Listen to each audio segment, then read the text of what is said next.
pollution, les nanoparticules pourraient augmenter le risque de cancer du cerveau. Après 10 années de recherche, des chercheurs affirment que de minuscules particules produites, notamment par le trafic routier, peuvent envahir le cerveau et véhiculer des agents cancérigènes avec à terme un risque d'apparition de tumeurs cérébrales. Les études scientifiques sont de plus en plus nombreuses à démontrer que la pollution de l'air peut avoir divers effets à court et à long terme sur la santé. Parmi les risques les plus connus, les maladies respiratoires aiguës, pneumonie, et chroniques, cancer du poumon, par exemple, ainsi que les maladies cardiovasculaires.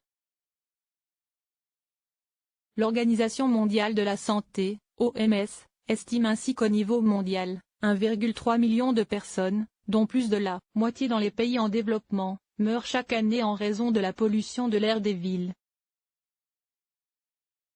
En outre, les populations plus vulnérables comme les enfants et les personnes âgées sont plus sensibles à ces effets préjudiciables.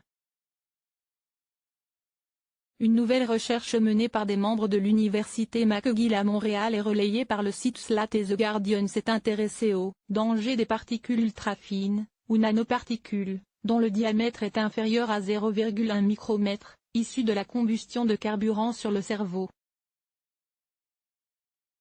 Leurs travaux publiés dans la revue Épidémiologie indiquent que ces dernières peuvent non seulement atteindre le cerveau mais aussi provoquer l'apparition de tumeurs cérébrales. Cette étude est la première à suggérer cette relation de cause à effet, bien que des travaux antérieurs aient déjà montré que les nanoparticules peuvent pénétrer dans le cerveau et véhiculer des produits chimiques cancérogènes.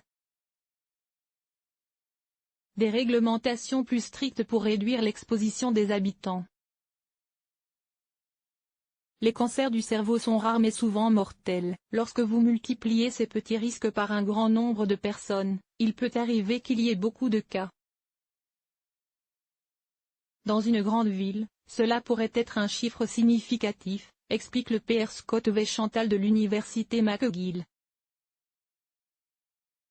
Pour en venir à ces conclusions, les chercheurs ont analysé les dossiers médicaux et l'exposition à la pollution de 1,9 million de Canadiens adultes à Montréal et à Toronto dans des zones résidentielles entre 1991 et 2016. Dans cette période, ils ont recensé le nombre de tumeurs développées au sein de la boîte crânienne, malignes, ou cancéreuses, survenues chez l'ensemble des participants, avec un total de 1400 cas. Il s'avère que chaque augmentation de 10 000 nanoparticules par centimètre cube, cm3, et par an, la différence approximative entre les rues calmes et achalandées, était associée à une incidence de tumeurs cérébrales plus élevée de 10%. Les niveaux de pollution dans les villes étudiées allaient de 6 000 cm3 à 97 000 cm3 et les chercheurs estiment par ailleurs que les personnes vivant avec une pollution de 50 000 cm3 avaient un risque de cancer du cerveau 50% plus élevé que celles vivant dans une zone polluée autour de 15 000 nanoparticules par cm3. L'équipe scientifique souligne que ces résultats sont cohérents mais que d'autres travaux doivent être menés pour confirmer ce risque. Selon les chercheurs, l'enjeu d'une telle découverte est important car les polluants atmosphériques liés à la combustion, en particulier des véhicules, sont omniprésents dans l'environnement et de grandes populations y sont exposées au quotidien. Ainsi, les mesures réglementaires visant à réduire le taux de nanoparticules liées à la combustion pourraient avoir un impact important sur la santé publique dans le monde.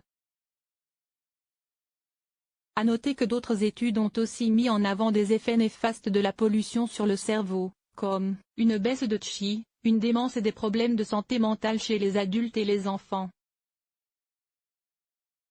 Certaines d'entre elles évoquent même un danger pour le cerveau du fœtus pendant la grossesse.